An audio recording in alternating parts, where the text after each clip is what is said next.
Thank you. Welcome to Cambridgeshire County Council's Children and Young People's Committee. The County Council allows filming and photography at its public meetings, so please feel free to take pictures or share on social media during this meeting.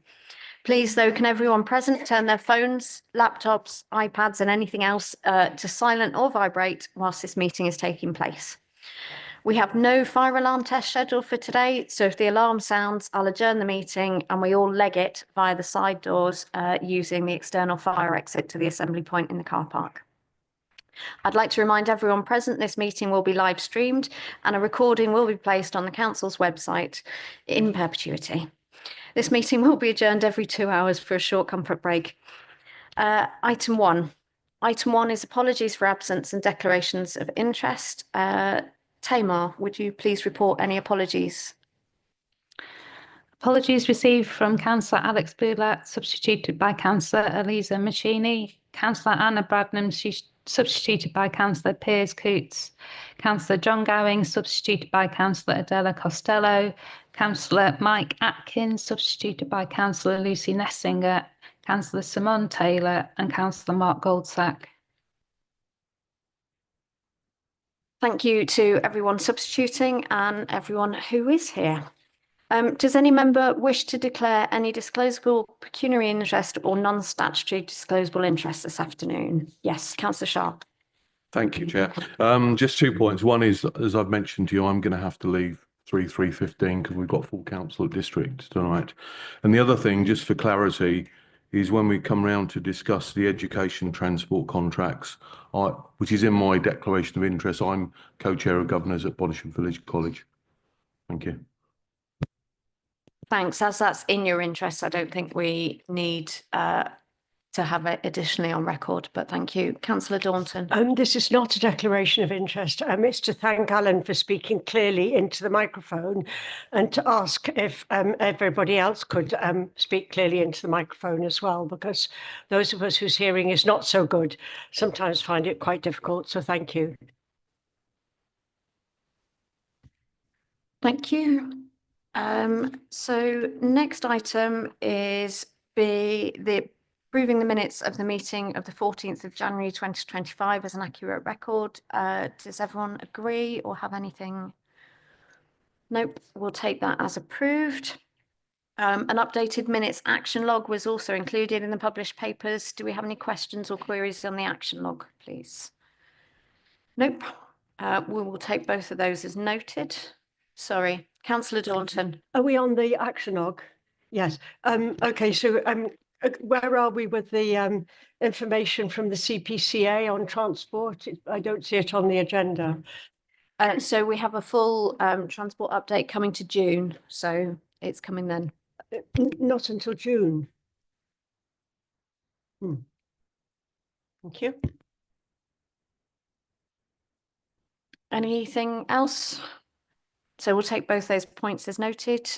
We received no petitions this month and no public question in time for today. So we have none today. So item 4. Item 4 on the agenda is deed of variation to PFI project agreement relating to Thomas Clarkson Academy. This report is going to be introduced by Sarah Callahan and she's joined by Alison Kramer. Thank you both.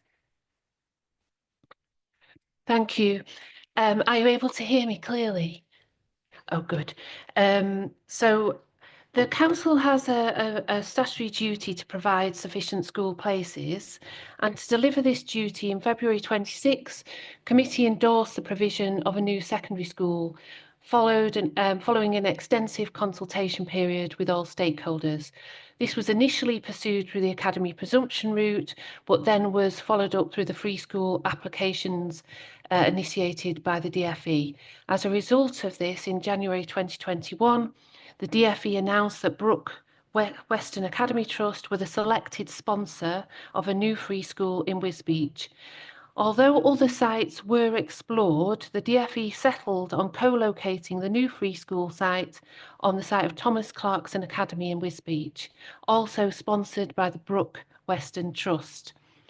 So the Thomas Clarkson is in a private finance agreement, and so to provide part of this site for the purpose of the free school, the PFI agreement, the private finance agreement, must be varied to carve out the land and the corresponding facilities management services and be agreed by parties to this agreement, which includes the council and Equitix Education Cambridgeshire Limited. So the objective of this report is to, sorry, I've just lost my train of thought.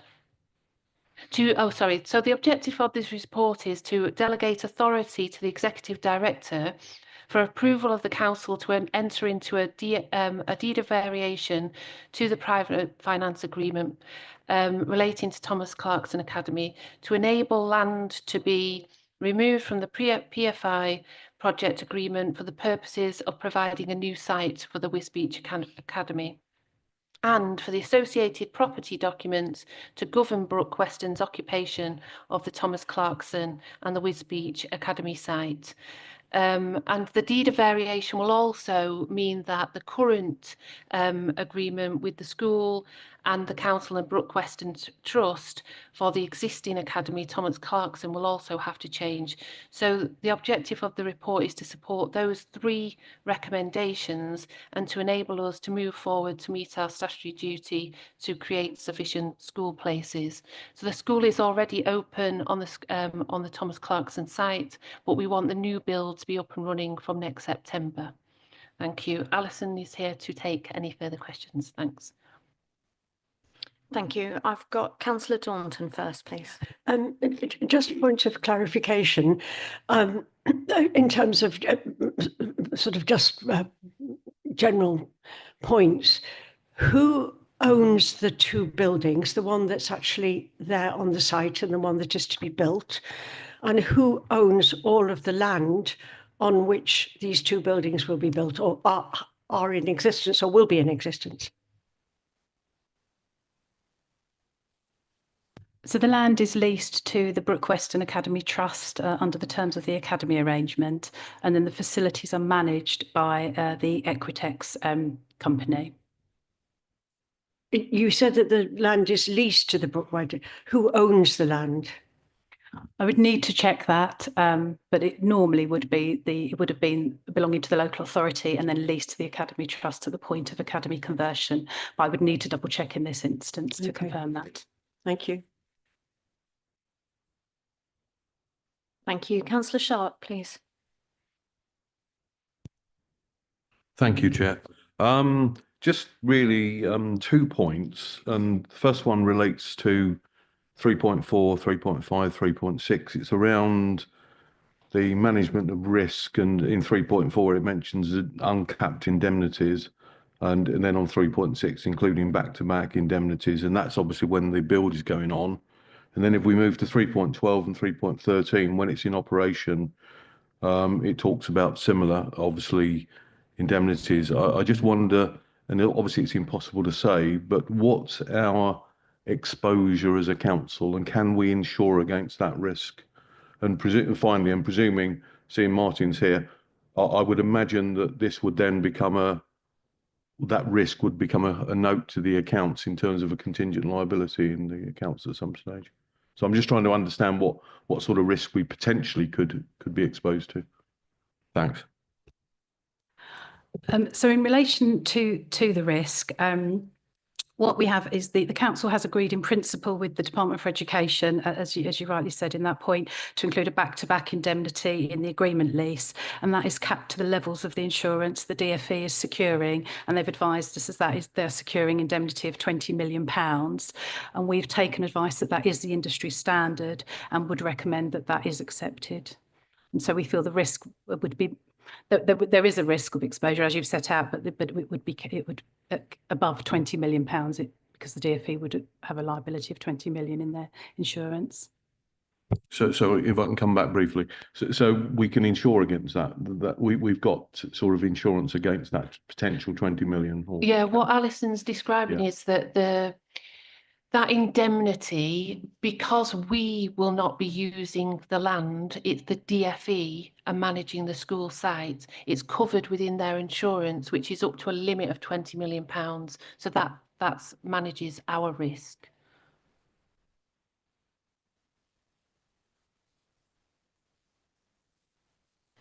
I'm not seeing any further hands. Nope. In which case we're asked to, oh, sorry, councillor Hoyt. Mine wasn't a question. I was waiting for the debate. So I haven't got any questions. Should I speak now or? Okay, so this is going to be a bit of a nag, unfortunately, but if I didn't say it, I would be not really doing my duty. I find myself so upset about this whole project with this school because when this came to committee, I sat here and I said to all of you, this school has to be built to the west of the town, and to build it where we are and to pull it out of the capital programme and rely just on government means it will be built in the wrong location. And I was so right. This is entirely the wrong location for this school. It's going to be right close to an incinerator, which is going to be polluting all the children. There are already so many children at school, over 1,300 children on the existing site, and there's going to be more. So we're going to have so many children going to one small area. The traffic problems there are a nightmare. All of the children, well, I'd say 80% of the children that are currently attending the Wisbech Academy are all from the west of the town, all from the villages of Leverington and Guyherne and Tid St Giles, all of the places that would have been ideal for going to a site to the west of the town. They could have walked, they could have cycled, all the things we say that we want to promote, but now they have to drive in their cars across town, congest the town to go to a school miles away. That to me is unforgivable. And I just feel so frustrated and hurt really by the decision that was made. And also we were told in that meeting by officers, the numbers aren't there. You know, we're just a bit nervous because the numbers weren't there. And we kept saying the numbers are there. Everything for years has been telling us the numbers are there. What's changed other than you wanting to make savings in the capital programme? And we were told, no, the numbers aren't there. And then lo and behold, we have a paper today saying the numbers are here, the demand's there. Everyone knew it. Everyone knows that the town is growing and we have lots of in-year admissions because of the migrant population. Everyone was saying that and nobody listened. And it's just so frustrating. Now, obviously, I'm going to support this today because we need the school. We are where we are with it. There's nothing we can do now. But I just really would ask people to just in future, please just think before you just vote as a group to just support something in another person's town without any information. And please do listen to what local people say. Thank you. Thank you. I would point to section 2.2, which says under education law, the council had no option other than to halt its new school presumption process as reported to CYP committee in October 2018. And in 2021, the DFE announced that Brook Western Academy Trust was selected. And then it also states that in September 2021, the Department for Education confirmed it would not undertake to meet the abnormal costs in the preferred site by the council, and therefore it explored other sites. So this is not something that we could control. And once we're in that free school programme, we cannot then build another school, even if we had the capital, which we don't. Any further comments or questions, please? Councillor Daunton. Yes, so just to follow up what you said, Chair, under 2.3, this is what I settled on. The DFE settled on co-locating the new free school on the site of Thomas Clarkson Academy in Wisbech, also sponsored by the Brook Western Trust. So it was a DFE decision, not a Cambridgeshire County Council decision. Councillor Hoy. Yeah, sorry, but I think that's a bit of a cop-out because they said they wouldn't meet any abnormal costs. So we absolutely could have met those abnormal costs ourselves, and we chose not to. Now, you could argue there was a good reason not to. Perhaps we didn't feel like we had the finance available for that. You know, there's 101 reasons you could think of, but the simple truth is we did make that decision not to fund those abnormal costs.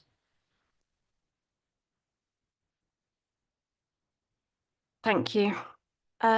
So if I see no further comments or questions, we're being asked to A, delegate authority to the Executive Director for approval for the Council to enter into a deed of variation for the PFI project relating to Thomas Clarkson Academy to enable land to be removed from the PFI project agreement for the purposes of providing a new site for the Wisbech Academy, the associated property documents to govern Brook Weston's occupation of the Thomas Clarkson site and the Wisbech Academy site, and lastly, a deed of variation to the existing school agreement between the council and Brook Weston Trust.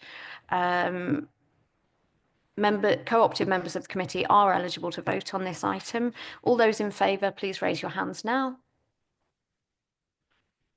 I think that's unanimous. Thank you. Thank you both. Item 5. So item 5 on the agenda is education transport contracts, and this is introduced by Alison Cromer. Thank you, Alison.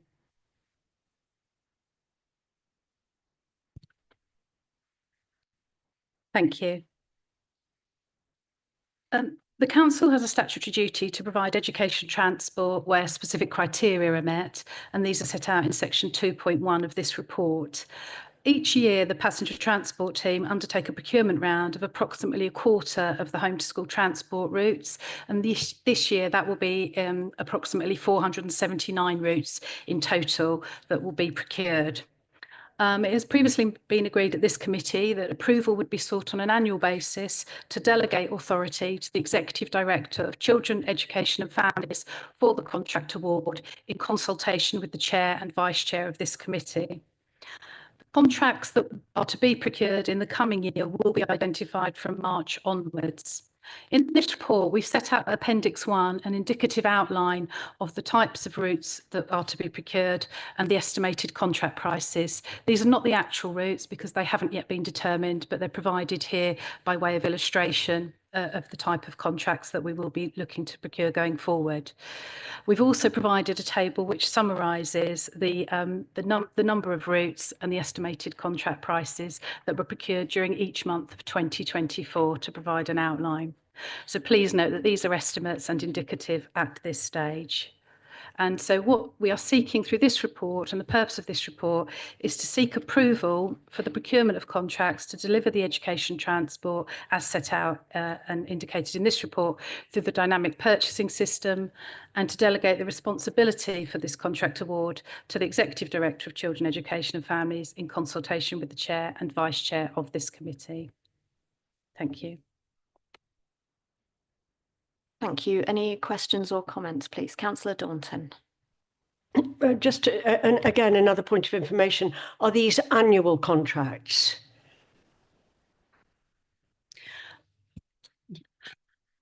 Yes, they are.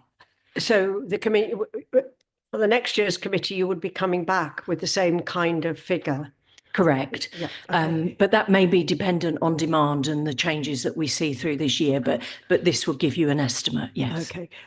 So I'll come back to my point earlier on about the discussions with the CPCA. Given that this is not coming till June, will that have any effect? If we could just have a little bit more explanation of that and whether that will have any effect on what we're agreeing here, or will that simply be come into effect at a later stage? Yes, any work with the CPCA or any work involving transformation around the school transport will come at a later stage. But so this is the figures that we're agreeing for now. Thank you. Councillor Tom. Thank you, Chair. I just wanted to ask, because for me there's an important link here between this agenda item and the child yield multipliers one. The main issue is making sure that school placement are made very local, if possible. You know, if you look at the figures that you put in the appendices for MBA Martin Bacon Academy, which is in Northstowe, there's currently got one of the highest amount of taxis going there at the moment, or cars. So 30 is quite a high number, and it does create a kind of a bottleneck on our high street in Northstowe, which is due to be town centre, and the whole education campus is building more. So I suppose the question for me is, how does the council use the child yield multiplier data report to make sure school placements are as local as possible, understanding that also it's a parent's choice as well for send schools? And is there any policies that we could kind of look at or introduce or amend to encourage parents to pick local send placements if possible? Obviously, all this is going to help with budgeting for transport down the line. Thank you. There's quite a lot there, and it's a really good question, and I think it'll probably be picked up in our financial report as well when we look at some of the pressures associated with SEND. One of the challenges, obviously, in terms of we are the commissioner of SEND places, but parental preference is one of the key driving force. So Northstowe is very popular, that the campus, because it has the early years, post 16, mainstream and special school provision all on one site. And so we do get a large number of parents opting to send their children there for that purpose, because it's very inclusive as well, because the children at the special school are able to go to the sixth form on the same school site. So we do obviously use our intelligence across our pupil place planning, also, you know, in terms of the transport implications, because we know our two big pressures are homeschool transport and SEND, and obviously they're operating within the same service area. So I think it's fair to say, isn't it, that we would encourage, and we have exhausted all opportunities to drive spend down in terms of the contractual arrangements. And obviously when we bring the report back in June, we'll be able to share some further recommendations around that. So I think we are a bit hampered in terms of the parental choice, because if a school is named within an education, health and care plan, we need the child to go to that placement. And if we don't send the child to that placement, they can obviously challenge us through a tribunal, which is obviously very costly. So we use whatever influence we can. I don't know, Shelley, if there's anything further you wanted to say in terms of the pressures, in terms of the access, particularly in Northstowe. Northstowe is one example. We have several schools where they do have that similar problem of congestion and the impact that the number of vehicles has on the environment and the local community as all those taxis are arriving. But I think to clarify that, the routes that we have in place are regularly reviewed to be able to ensure that where we can make adaptations or amendments to those routes as we receive requests for new people to take up transport, we would look at what we've already got in place. So could we share rather than have a single route? Unfortunately, with SEND transport, often, as is the case, that people may need to travel on their own, which obviously means that there are more vehicles than what ideally we would like.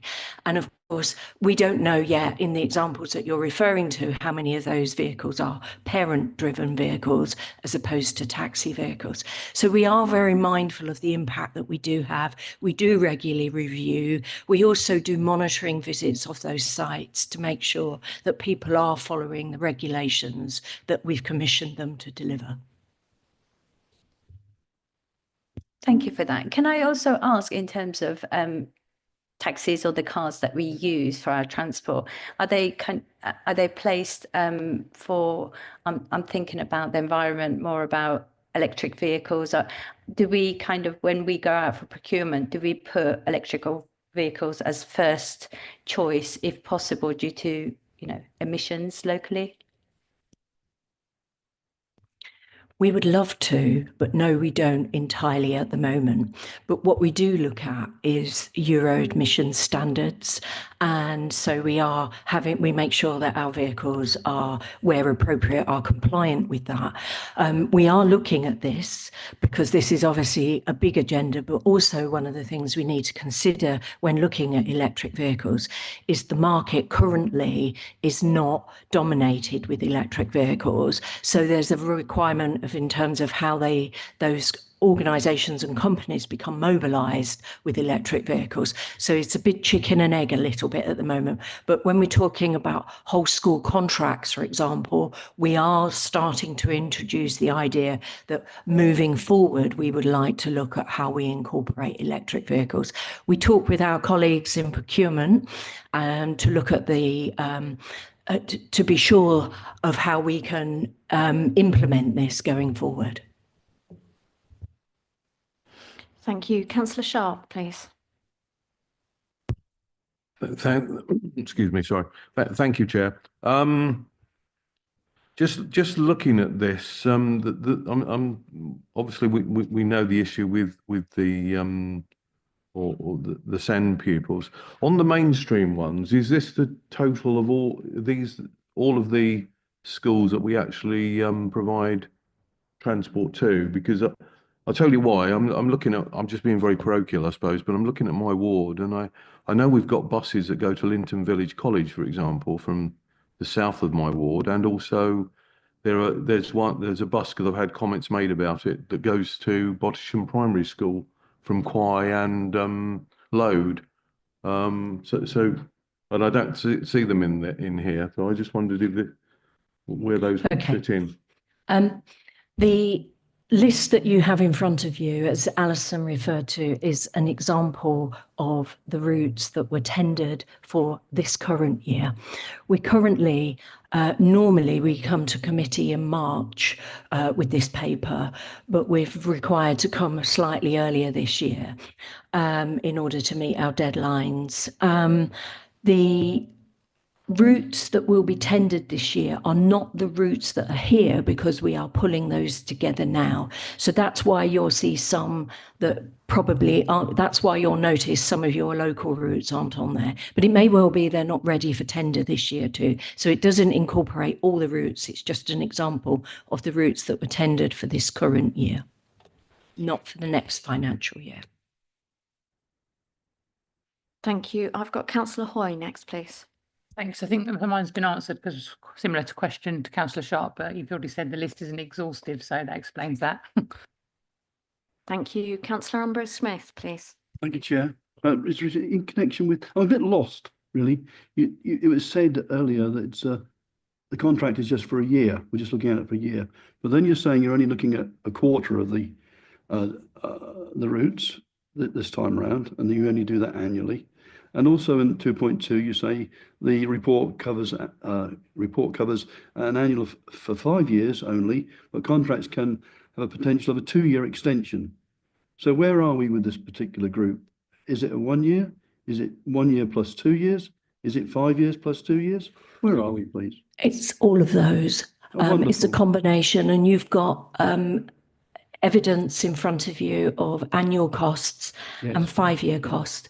Depending on what routes we're actually going out to tender with, as we pull those together now, we would usually be looking at multiple years, but some years may be extended. If we've already had a contract in place for 3 years and that's working well, we would look to extend that. So it would be multiple, all of those. I appreciate that, and that's how it reads. But your colleague mentioned when she was questioned, it was only for a 1-year contract. That's why I'm a bit confused by it all. But I am easily confused anyway. Yeah. Hopefully I've clarified that. You have now. Thank you very much. Thank you. Thank you. Councillor Hay, please. Councillor Ambrose Smith has just asked the very same question I was going to ask. Excellent. We're all stealing each other's questions. Any more comments or questions? Councillor Slatter, please. Yes, I'm wondering, given the complexity of it, it's just been illustrated by the last questions, is this going to, obviously we have the power to do this bus franchising in this regard to school transport. Is it now something being discussed in terms of the broader issues of bus franchising for the combined authority? Or will these things remain separate as areas of work for the officers? This, I think we will come back with a more full response on that when we come back in June with the fuller report on transport and transformation and what our proposals are going forward. So we're still working through a number of facets of that. It's just that some residents do say, oh, will this be different when you're franchising? And I couldn't give them an answer because I'm also a bit confused. Yeah. Oh, well, yes, but I'll read the papers later. Thank you very much. Councillor Nessinger, please. I think the simple answer for them, Philippa, is that we don't know, because although the Combined Authority has just taken the decision on franchising, it's very far from clear exactly what that's going to mean, how quickly anything's going to change. And with mayoral elections coming up in May, it's even less clear. So I think all of us are going to have to wait and see just how quickly the franchising being done by the Combined Authority. I'm sure in the end it will make a difference to the way in which bus services run around Cambridgeshire, and that also should make some difference to the way in which homeschool transport happens around Cambridgeshire. But how quickly that happens and what way it happens, I don't think any of us can know yet. So sorry that that's so unhelpful, but I think you can just say to people, we don't know, because that's the truth.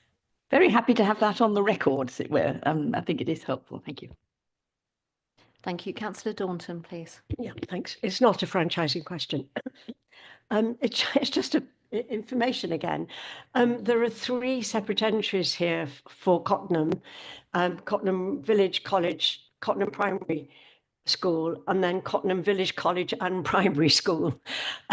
So could you just explain the difference between those 3 entries? That would be really helpful. Thank you. They will be different routes, so they will have different starting points.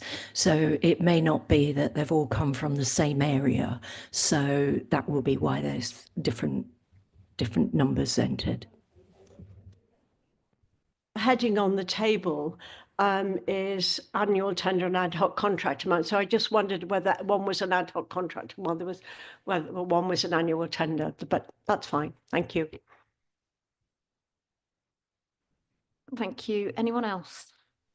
No, and I think we're incredibly indebted to you, Shelley, for being here to answer all of those, and indeed all you and the team's work on transport.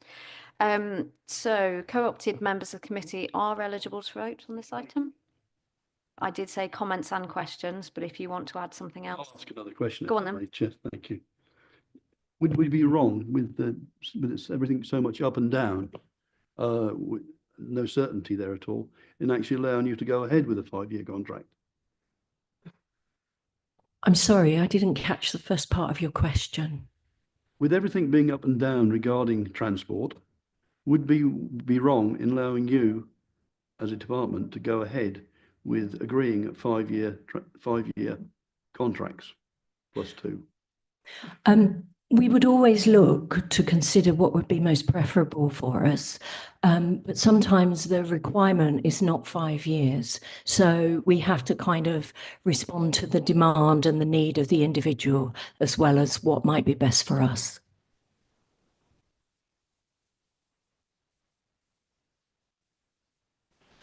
Anyone else? No. Co-opted members of the committee are eligible to vote on this report. Our recommendations are to A, approve the awarding of contracts to deliver education transport contracts through the dynamic purchasing system and education transport contracts, and B, to delegate responsibility for awarding and executing a contract for the provision of special, mainstream and child social care transport contracts starting in May 2025 for implementation in September 2025 to the Executive Director for Children, Education and Families in consultation with the Chair and Vice Chair of the Children and Young People's Committee. All those in favour, please.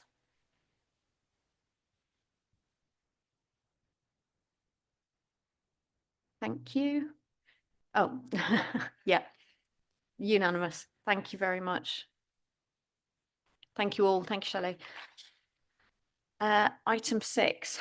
So item 6 on our agenda is the Finance Monitoring Report for January 2025. This report will be introduced by Martin Perbrick, Executive Director for Children, Education and Families, and we have Martin Wade on hand for all the complex questions as well. Thank you. Thank you very much. So with the overall position broadly the same in most areas in the report, As we approach the year end in the traditional style I've inherited from Martin Wade, I'm going to start with a summary of key movements in the non-dedicated schools grant budgets. Within the non-DSG areas, we are reporting a slightly reduced overspend, and this is primarily as a result of an increase in the vacancy factor at the end of the third quarter. So we've had more posts that we haven't been able to recruit to or that we've held as vacancies, which have contributed to that reduction. Equally, we've managed to hold the children in care placements pressure at around 7 million by applying an element of supported accommodation grant. But that overall budget, as you can see by the 7 million, remains significantly under pressure, partly due to a combination of factors: the increasing number of children in care, which we have, but also the increasing costs in some of a small number of extremely complex care arrangements for children with difficult needs. The other large change has been the increase in the Children's Disability Service forecast from 680,000 to 949. This again is due to growing demand, and it reflects, as we will all know from looking at our school transport and high needs block, which will come up later. It reflects the increase in children with a disability. We get an increasing number of children with education, health and care plan assessments and education health care plans, and that reflects the disability services increase in demand. In the dedicated schools grant, so following a review of demand and commitment records, the DSG position has worsened significantly. There's a net forecast in-year position now at 23.7 million, and there is a risk that this could increase further as demand continues to grow and delayed assessments are processed. In order to support our Inclusion for All approach, Schools Forum supported a disapplication from the schools block to the high needs block to support further development of enhanced resource bases in our mainstream schools. And as part of this arrangement, we have established a high needs block subgroup where schools representatives and the council can together track the progress and impact of this approach. And the first meeting of that happened today, which is a good development and gives us that shared oversight of this particularly pressured budget. So those are the large moves in the last quarter. So I'm going to pause there and take any questions with colleagues at the end of the room. Thank you. Councillor Daunton, please. Thank you. It's a question, page 44, a question on the SEND specialist services and the crisis in recruitment. I know that you mentioned, Martin, that there's a national trend and Cambridge is not isolated in finding it difficult to recruit to these posts. I wonder if part of the issue in Cambridgeshire in particular is to do with the high cost of living in the area and whether we're able to offer anything extra to deal with the high cost of living. That's one question. And the second question is, are we able to work with neighbouring councils to deal with the problem, to offer something that's specific to the east of England in relation to these posts? What are we able to do, if anything, in our local context? Thanks. It's a really good question. So there is a national issue in terms of recruitment and retention of educational psychologists, and a large reason for the financial pressure is the backlog of assessments that we require educational psychologists to undertake. So we are working with other local authorities because it isn't a unique issue. And some of the things that we're exploring is how are we managing the risk attached to that backlog, and how are we prioritising those children waiting for assessments that may be more vulnerable. So we have RAG rated all of those backlogged assessments, and we're exploring creative opportunities to reduce that backlog by not necessarily having such a high level of dependency on our educational psychologists, but it's a very it's a tightrope we have to walk, obviously, because we need to ensure that we work within the SEND Code of Conduct and that we have full engagement with our parents and carers.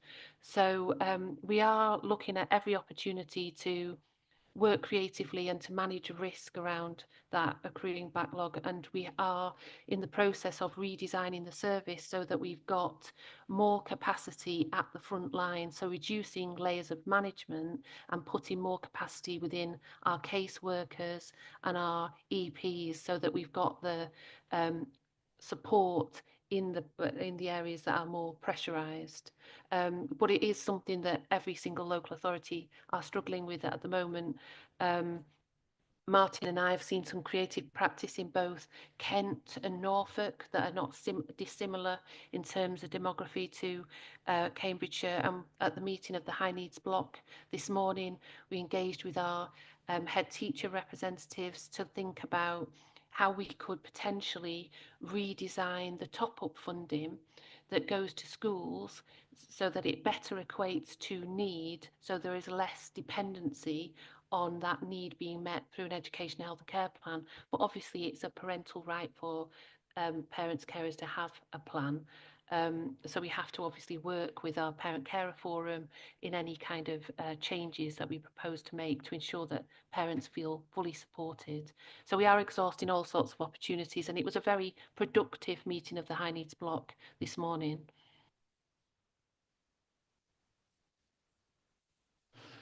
Thank you. Anyone else? Councillor Sharp. Thank you, Chair. Just slightly, my question is following on from Councillor Daunton's actually, and it's really we've got the forecast of 1.162 million forecast overspend on the vacancy factor. So with the budget, we've basically the vacancies are about 2.7 million. I just wondered, and I understand the national issues, but I just wondered what effect that's having on being able to perform, actually achieve the service that we need to provide. And presumably part of that's being filled with agency costs. So presumably we've got a subsequent spend elsewhere. That's where thank you, Martin. Yeah, I think you've answered the question precisely. Yeah, the vacancy factor contributes to the offsetting of our underspend, but also a large part of that is then reinvested in recruiting agency staff to cover those gaps in critical areas. So you summarised it brilliantly yourself. I couldn't have done it better. It's good that I understand it sometimes. Thanks. Thank you. Councillor Slatter, please. Thank you. Previous discussions on investment in SEND and in mainstream and making universal offer that can give early help is clearly common sense. What is very hard for us as people who are interested onlookers is how much information we have about the benefits of that early investment. I would not want the people with ECHPs to have them run out, as it were. But to have the plan should hopefully make, in some cases of mild need, actually mean that it's no longer necessary after a certain period of time. But we know that psychologically it's not good to be dropped. And I wonder whether we've got figures of cases that are still with us but not active. Because I would just like, I think that's the question. I'd like to know, do we keep track of people who've had an ECHP? Maybe the plan has been so successful, there's no longer any extra input required that actually costs the county money, but we haven't actually torn up their records. They are still there with us. Thank you. I would say children and young people that have an EHCP, that have an assessment and then require an EHCP as a result of that assessment, that their need hits that level. It's very unlikely, no matter how good the plan is, that they're going to then not need that additional support going forward. And they would probably, the vast majority of them, have that plan throughout their academic career, because that is the plan that supports their education rather than anything else. But Sarah, do you want to add anything to that? Well, I do think it's a relevant point that when the SEND reforms were introduced, they extended the age range, didn't they? So they extended it to age 25. And for some of those young people, they absolutely need to have that plan till they're 25. But I think it has created a pressure in that there's an expectation that they keep that plan until the 25. So we have got the breakdown of plans by age, and we have got a large number of plans post 16. The opportunity for us to review those plans, to do exactly what you've said, to see whether the support is still required, is through the annual reviews. So we do have an opportunity through those annual reviews to look at, is the level of need that is still within the plan, is it still reflective of the genuine need for that young person? But obviously we have to work with the parents and carers around that. But I think that it's a part of the SEND national issue, although the SEND reforms were obviously about meeting the needs of children and young people. That extension of the age range has created an increased pressure, because there is an assumption that that would be sustained. So we do need to review through that annual review process. And one of the things we were talking to Schools Forum subgroup this morning is about, at the other end of the spectrum, whether we could actually bring in a pre-EHCP effectively. So it's kind of early intervention before it actually progresses and escalates the EHCP phase. So similar kind of theme in terms of that, to put that early intervention in to avoid that escalation and those additional costs. Because as Martin says, once the EHCP is in place, it does tend to remain in a lot of cases, even though it's subject to the annual review. Councillor Daunton. Yeah, might I have another question, please? And this is to follow up on my usual questions on the integrated front door. On section 7 on page 55, it talks about the overspend there and the high levels of agency staff, and the assessment, or rather the revision of looking again at current structures. Is our overspend a shared overspend, or is it a county only overspend? And will that, is the intention or the hope that then will disappear once the current review of structures is completed? So any overspend where we have a shared service, such as the emergency duty team, for example, that would be a shared overspend. So Peterborough would contribute towards any of those additional costs. For the integrated front door and the assessment service, basically the MASH and the assessment teams, where we have that that agency overspend is where we have some over-establishment capacity to ensure that we can make timely decisions in the MASH and continue to make timely assessments in our assessment teams. In the budget that went to the budget proposals went to full council earlier this month, there was investment built in to make that additional capacity a permanent fixture. So that overspend should come down this year because it's built into the permanent budget.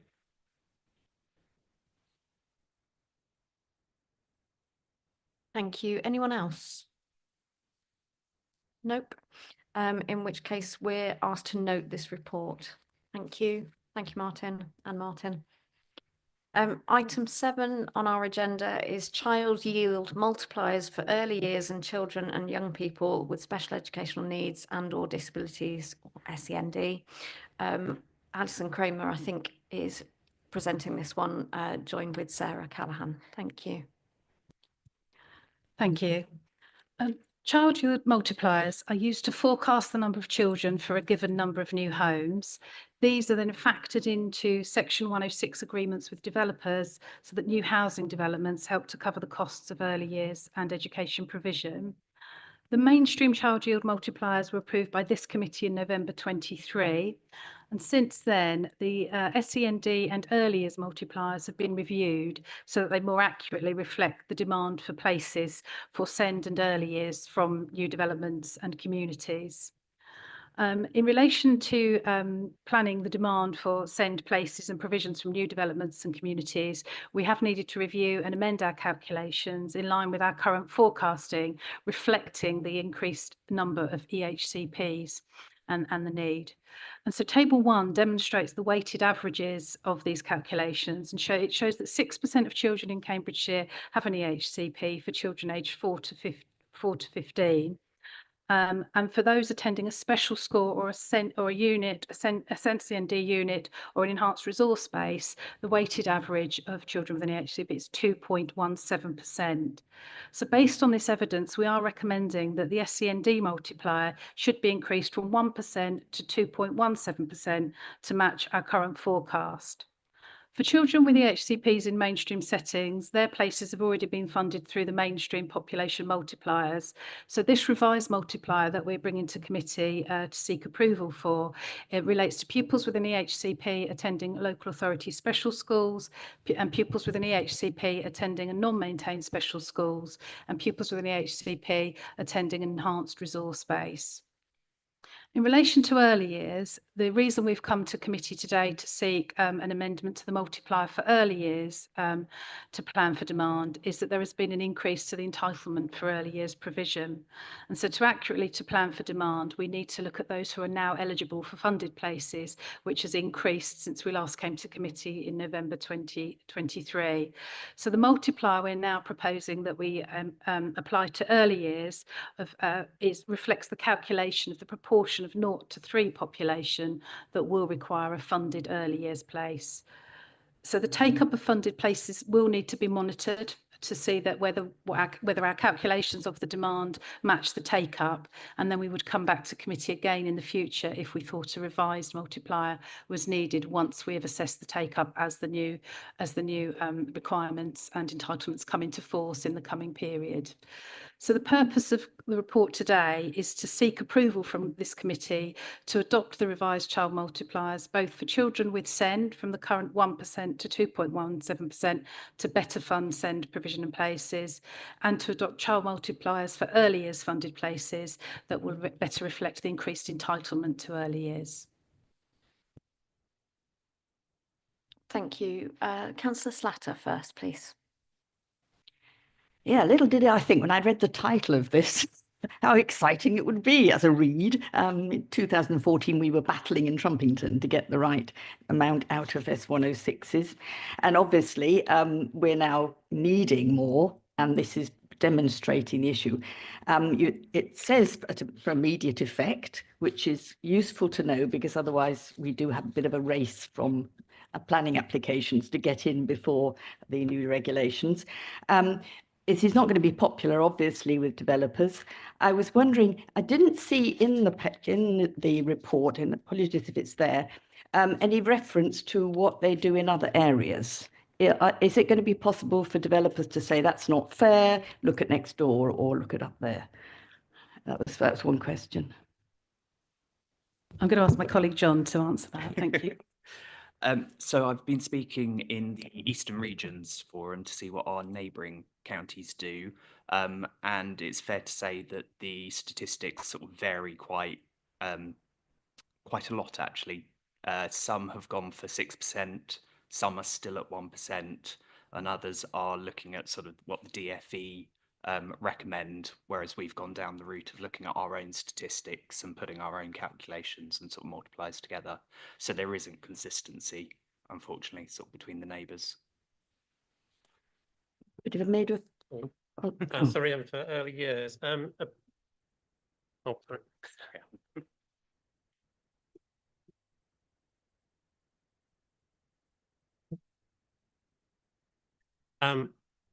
So on.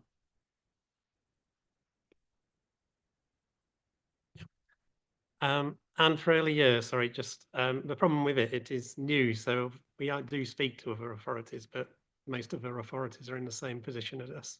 We're trying to work out what the yield would be, but I say based on the information we've got, we're fairly confident this is robust enough to stand up to developer sort of scrutiny, which is the key thing in this.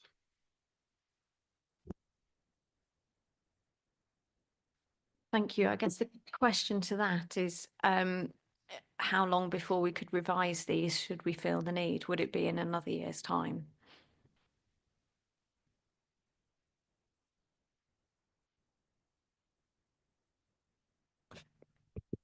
I think with early years,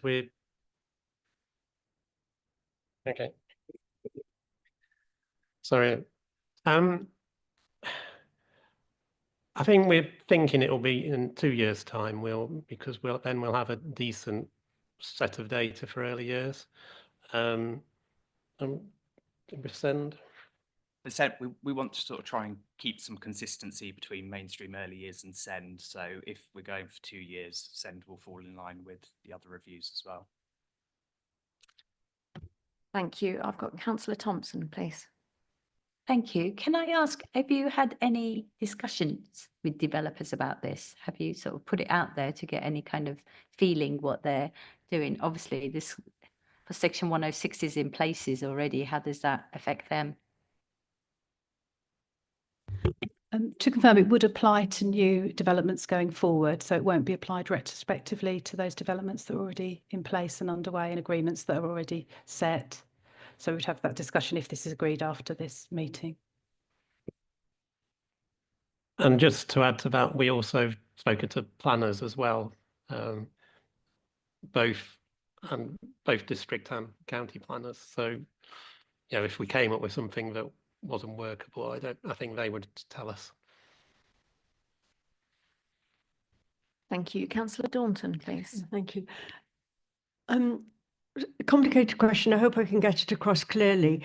So is the provision for early years and for SEND in new developments, are we looking for a different kind of provision for this age group and these pupils than if it were sort of mainstream and not early years? Is it a different kind of building or a different kind of setup or a different kind of fitting out? What would be the implications for the changes in these numbers on the physical provision in the schools? So if I answer for SEND, it's very much dependent on the developments themselves. So some of the agreements say that the investment needs to serve that community only, in which case we would need to look at what provision is best serving that new community that's been created. Other agreements allow the funds to come to us and we can choose how to spend it. So it might be that that is invested into an area special school that's already established, or an ERB that's already established in the area that might take those pupils from the new community in. So it kind of has to be on a sort of each development basis as to what the provision would be to serve that community. And for early years, the extended entitlement is to younger children. So the provision will be slightly different because the guidelines are different. So for example, you need a baby room for under twos provision. So yes, it will be slightly, but it'll still be a nursery. But yeah. Thank you. Anyone else? Nope, not seeing any hands. Co-opted members of the committee are eligible to vote on this report. Our recommendations are to approve the adoption of A, child multipliers for children with special educational needs and disabilities from the current 1% up to the recommended 2.17% with immediate effect to better inform the planning and funding of special educational needs and disability provisions and education places. And B, specific child multipliers for early years funded places as set out in paragraph 3.7 with immediate effect to better inform the planning and funding of early years provisions.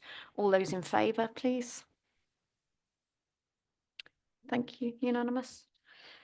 Thank you. Thank you all. Thank you for clarifying all of those.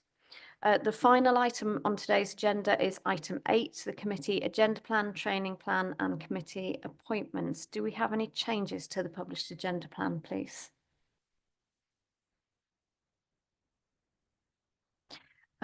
No changes, but if you've been looking through the agenda plan, you'll see that June looks like we might be here all night. We will look at hopefully adjusting some of those, but the reserve date, I think we can say, will safely be needed to be used. So please don't assume it is reserved. Any comments on the training plan, please? Councillor Slatter. Yes, a couple of things. A general point, it has been pointed out to me by various councillors, and I brought up in the member development panel, that the publication in the reports for who went to the attendance at training is increasingly irrelevant and probably unfair, especially as a lot of this is now online and on the record, and people access it. Sometimes some of us need it at least 3 times, the financial stuff, on the platform that we have been provided with. So I don't think it's appropriate to have that in most cases. There obviously are some statutory areas of member training in general, and I think there's at least one for corporate parenting. But generally speaking, we were suggesting that the default for member training online is that everybody's invited. And that it's also accessible after the fact. So that's really just what's been going on in the members panel. And I wanted to say that here because it was my fellow councillors who've mentioned it to me, and I wanted to take it forward.